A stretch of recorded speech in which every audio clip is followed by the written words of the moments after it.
Hi everyone, welcome back to the channel guys.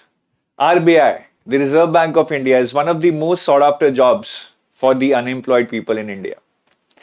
हर आदमी इस job को पाना चाहता है, इसका हिस्सा बनना चाहता है इस ऑर्गेनाइजेशन का. But have you ever thought that the organization for which you're working so hard by preparing for it, what are its financials?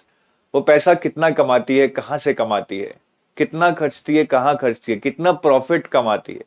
And if you really talk about these figures, अगर आप इनको समझोगे, they are mind blowing, mind boggling. मतलब मुझे भी नहीं पता था, ट्रूली स्पीकिंग. मैंने जब इन फिगर्स को देखा मुझे लगा यार इतना पैसा, रेवेन्यू, प्रॉफिट कहां से आ रहा है. सो इस वीडियो को जरूर देखें. You will get lot of insights, not only which can help you in your interview, but आप जिस ऑर्गेनाइजेशन में काम कर रहे हैं, you should at least be knowing that much about this organisation के रेवेन्यू, एक्सपेंसेस और प्रॉफिट कितना है, कहां से हो रहा है. So these are the three mind-blowing figures that I was talking about. 2.35 lakh crore. So आप समझ रहे हैं, ये मतलब ये सिर्फ 2 करोड़ नहीं है, 2.35 लाख करोड़, मतलब उतने lakh crore. 1.48 lakh crore and this is 87,000 crore. बहुत ही हैवी फिगर्स है. मतलब देख के लगता है कोई बहुत ही भारी भरकम कंपनी है या किसी छोटे देश का जीडीपी हो सकता है. अब ये फिगर्स क्या हैं? ये वाला फिगर है, दिस इज द इनकम. आप रेवेन्यू बोल लीजिए चाहे, income of RBI. This figure is expenses of RBI. भाई इतना सारा एक्सपेंसेस कहां करते हैं ये? कोई फैक्ट्रियां तो नहीं है इनकी. And this is the profit of RBI. This much profit. Wow, इतना प्रॉफिट बस एम्प्लॉयज में बढ़ जाए तो सब एक एक साल बाद ही जॉब छोड़ दें शायद. So let's first talk about the income of RBI. What are the sources? How much they earn so much money in a financial year? एक financial year की बात कर रहा हूं और ये figures हैं जो आपकी 22-23 financial year की हैं. 23-24 के अभी डेटा नहीं आए हैं.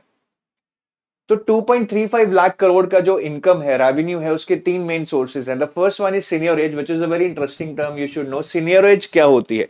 सीनियरेज is basically a term which indicates कि आरबीआई ने करेंसी प्रिंट की. सपोज कीजिए 100 रुपए का नोट प्रिंट किया.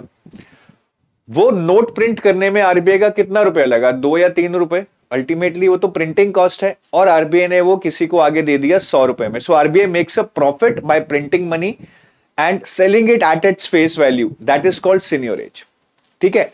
बट ऐसा नहीं है कि आरबीआई जितना मर्जी नोट चाहे छाप देगा और सर्कुलेशन में ला देगा, because that will increase inflation in India and one of the main objectives of RBI is the price stability. समझ आया? नहीं आया तो दोबारा सुनो, फिर समझ आएगा. So ये एक सोर्स है. The next source of income for RBI is interest. Interest income.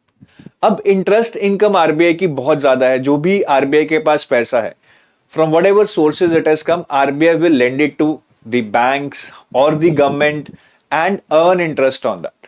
और आरबीआई के पास बहुत सारा पैसा तो ऐसे ही पड़ा रहता है. कैश रिजर्व रेशो मेंटेन करने के लिए banks need to deposit money with RBI and RBI further lend its to banks और the government to generate interest. Moreover, under reverse repo, banks will keep additional cash with RBI at a certain rate of interest. RBI will use the same cash for further lending it to some other bank at a higher rate of interest. 5% पे लिया, 5.5 पे आगे दिया. So that is the power of regulator. They can decide whatever they want और उसमें बहुत सारा interest RBI कमाती है. Interest is one of the major sources of income और revenue for RBI. Out of 2.35 lakh crore, the interest that they earn is around 1.4 or 1.5 lakh crore. So it is almost like a huge chunk of their revenue. और जो last है थोड़ा बहुत forex dealing, मतलब जैसे RBI ने कुछ डॉलर्स खरीदे just to have the reserves of dollars in India in case any war happens or something happens. अब वो डॉलर की कीमत बढ़ गई है. earlier it was equivalent to 80 rupees, now it is equivalent to 90 rupees. Then RBI might think that थोड़ा sell करके we will generate money and then we can further buy it. So forex dealing, this is, I'm not sure how it happens and how much money it generates, but interest is one of the major source of income for RBI, the Reserve Bank of India. तो ये तो होगी income की बात. ठीक है. अब इतना सारा पैसा सर्कुलेशन में है, आरबीआई के पास इतना सारा पैसा बैंक्स रख रहे हैं, आरबीआई उसको फर्दर लेंड कर रहे हैं. Therefore it generate so much interest for RBI.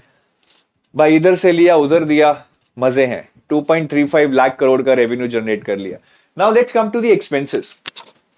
अब इतने एक्सपेंसेस कैसे हो रहे हैं इनके? 1.48 लाख करोड़ भैया। ठीक है, ऑफिसेज हैं, कुछ 12-13 हजार एम्प्लॉयज हैं, but they are not running any factories, they are I mean not buying any raw material. तो एक सर्विस ऑर्गेनाइजेशन के लिए 1,48,000 करोड़ का खर्चा होना, it's not a small thing. और एम्प्लॉय सिर्फ 13,000 है, ऐसा नहीं 2 लाख एम्प्लॉयज है। तो खर्चा कहां हो रहा है? ये 3 मेजर हेड्स हैं खर्चे के, ध्यान से समझिएगा। Printing of currency, so whenever they print money, obviously it would involve paper, उसमें शायद कुछ कोई वायर भी डालनी होती है which is costly in the notes. ठीक है, ऑपरेशनल कॉस्ट होंगी प्रिंटिंग की। So this is almost like 4,000 crore. ठीक है, 4,000 करोड़ ये है। Then employee cost 6,000 crore. अब ये बहुत ज्यादा लग रही होगी आपको, 6,000 crore is the employ cost, but ज्यादा नहीं है। बिकॉज अगर मैं 6,000 करोड़ मतलब करोड़ मतलब 10⁻⁷ को डिवाइड करूं 13,000 एम्प्लॉय से, so that ultimately comes out to be an average of around 46 lakh rupees per employee. तो इतना तो दे ही रहे हैं यार, मतलब एक फ्रेशर को भी उनका खर्चा 25-30 लाख पड़ता है। Then there are serious senior employees also जो कि 70-80 लाख भी कमा रहे होंगे। तो ये कोई ज्यादा नहीं है। मुझे भी एक बार लगा कि यार 6,000 करोड़ पे सिर्फ सैलरीज पे और पर्क्स पे खर्च रही है आरबीआई, बट उतना खर्चा होगा अगर आपके 13,000 एम्प्लॉयज हैं। और एजेंसी चार्जेस होते हैं, the charges that RBI gives to the banks for performing the functions pertaining to the central और द स्टेट गवर्नमेंट। अभी बैंक्स पेंशन डिसबर्स करते हैं, मतलब उनको क्या लेना है, पेंशन तो सेंट्रल या स्टेट गवर्नमेंट की है ना, तो वो पेंशन डिसबर्स करने के लिए RBI will give them some commission और चार्जेस और पेमेंट फी। सब्सिडीज डिसबर्स करते हैं, कुछ लोन वेवर को एब्जॉर्ब करके करके कोई डॉक्यूमेंटेशन है, पेपर वर्क है, इन सबके लिए they get paid certain fee by RBI because they are acting as agents of RBI there. इसीलिए it is called an agency fee. This is also huge chunk which is around 4,500 crore. I am just talking about some approximate figures, थोड़ा बहुत ऊपर नीचे हो सकता है। So this is almost coming out to be around, अगर आप तीनों का टोटल करेंगे 15,000 crore. Now these are the real expenses. आप बोलेंगे सर ये तो 1.48 लाख करोड़ है, I'll just resolve that doubt in your mind। तो अल्टीमेटली यही एक्सपेंसेस हैं, 15,000 करोड़। रेवेन्यू कितना है, 2.35 लाख करोड़। इट मींस अगर मैं 2.35 लाख करोड़ में से 15,000 करोड़ माइनस करूं, so that would mean their actual profit is 2.2 lakh crore. And if you divided by 13,000 employee, सोचिए ये सारा पैसा एम्प्लॉयज में बढ़ जाए तो that would be equivalent to 17 crore per year. लेकिन ये बटेगा नहीं भाई, because you are just the employees not the owners. If you are working in RBI, पैसा तो ओनर के पास जाएगा, वो ओनर कौन है मैं आपको अभी बताऊंगा, ये सारा पैसा किसको जाता है। बट ये एक्सपेंस इतना 1.48 लाख करोड़ कैसे बनता है, क्योंकि ये तो सिर्फ 15,000 करोड़ है। So RBI actually has a contingency fund which is a huge chunk. This is around 1.3 lakh crore। तो जो ये 2.2 लाख करोड़ बचा, उसमें से around 1.3 lakh crore RBI keeps it in a contingency fund. This contingency fund is actually meant for some bad times. कल कोई economy fail हो जाए, कोई बड़ा बैंक फेल हो जाए, कोई वॉर हो जाए, then they would need money. ठीक है, स्टॉक मार्केट्स में कुछ ऊपर नीचे हो जाए, just to stabilize the system. So they need some money as a contingency measure so that they can tackle anything in future which was not projected. So ये पैसा होना भी चाहिए भाई, पूरा कंट्री चला रहे हैं वो, ऐसा तो नहीं कि सिर्फ इधर से उधर कर रहे हैं पैसा। They have that objective of price stability and the growth of the economy. So उसके लिए उनको पैसा चाहिए, क्यों never know what can happen in the economy. बड़े बड़े स्कैम्स हो रहे हैं, वॉर्स हो रहे हैं, so anything can happen. So this is a very good sort of to major. In fact there is always a tussle between the government and RBI.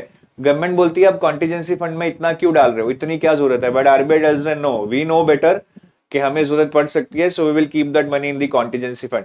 अब government उनको क्यों डंडा करती है कि आप कम पैसा रखो कॉन्टिजेंसी फंड में, that also I tell you.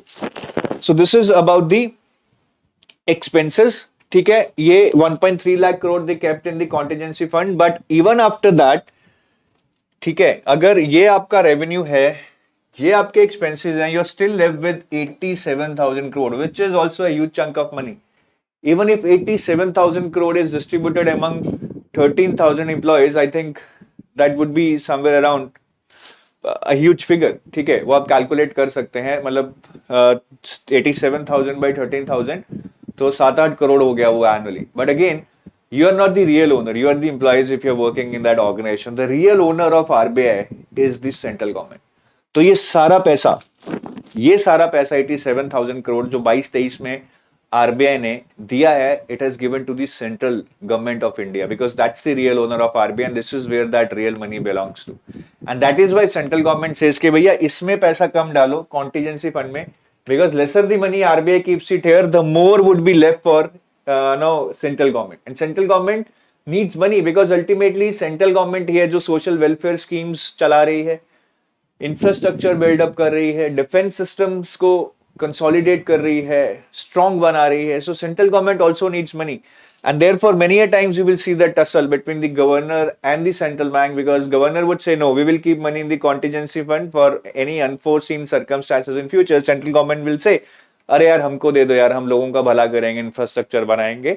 So that tussle will grow on. But this real money goes to the central government of India. But अगर ये सेंट्रल गवर्नमेंट को नहीं जाता तो you can imagine that how much rich RBI would have been. और शायद वो जो स्टार्टिंग पे स्केल्स होते या जो भी होते बहुत हाई हो सकते थे. It would have been like a profitable, highly profitable company giving so much higher salaries to it employees. But वो ड्रीम्स है, रियलिटी नहीं. मेरा आपसे एक क्वेश्चन है. अब आरबीआई का हमने देखा है कि अगर मैं कॉन्टीजेंसी फंड निकाल दूं, they almost have a profit of 2.2 lakh crore. So this is their money, they can decide how they want to use it. Now in your opinion, what can be some of the other areas that I have discussed? Apart from that, what can be some of the areas where RBI can utilize this money more effectively? क्या वो areas हैं जहां लगता है कि RBI को ये money use करना चाहिए? आप मुझे प्लीज कमेंट सेक्शन में जरूर टाइप करके बताइए. And this is a very intellectual question. I want you to use your intellect and abstain from giving some फालतू आंसर्स. बंद कर दो वीडियो, चले जाओ. अगर इंटेलेक्ट है आपके अंदर, थोड़ा सा भी दिमाग है, think about this and give me the answer. Just think that this question has been asked to you in the interview. ठीक है.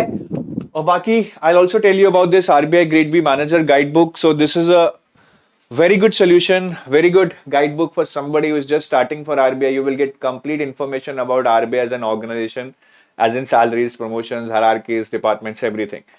Regarding the exam preparation, this guidebook would be very helpful for you on 3 aspects. You will get the previous year papers of RBI along with solutions. You will get the detailed book list that has been made after thorough analysis of the syllabus and the past year papers. You will also get the detailed syllabus, even better clarity than what is given in the notification, because we have made that syllabus by analyzing the previous year papers.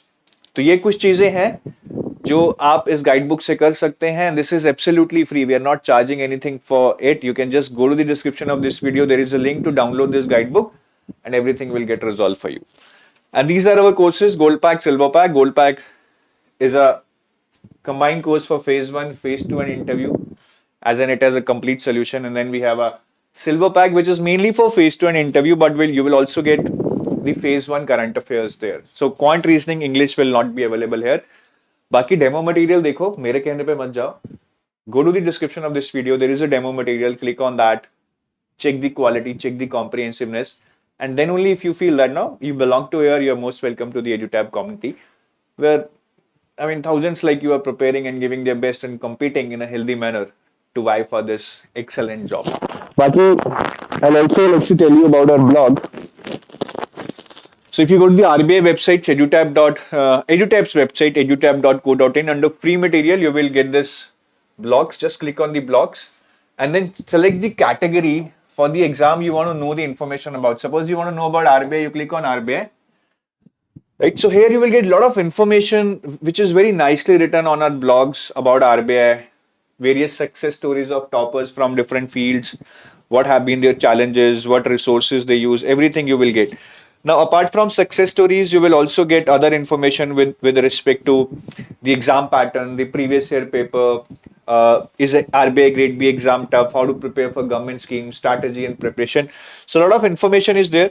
All you need to do is to just go through it, surf through it. You will find a lot of relevant information, and I'm sure that huge set of information which is available on internet, maybe on 10 different websites. You will get everything out there. at the at the single click of your mouse. So that is from my side. I take your leave. Have a nice day. Thank you. Bye bye. Love you all.